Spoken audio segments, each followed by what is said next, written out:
Ajakiri Eesti Naine toob kord nädalas eetrisse uue osa vestlussarjast Iga naine on lugu.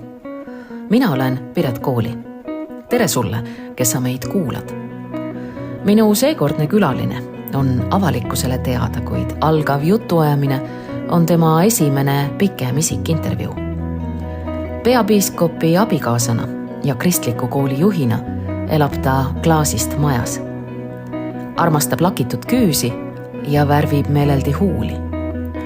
Kuid üks vestluse kõige erilisem lugu on läbinisti romantiline.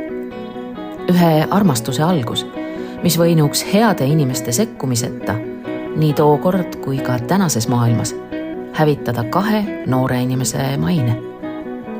Vaimsetest väärtustest, abielu hoidmisest, koolijuhi rollist ja naistest, keda eeskujuks nimetada, me räägime. Mul on täna külas Egle Viilmaa.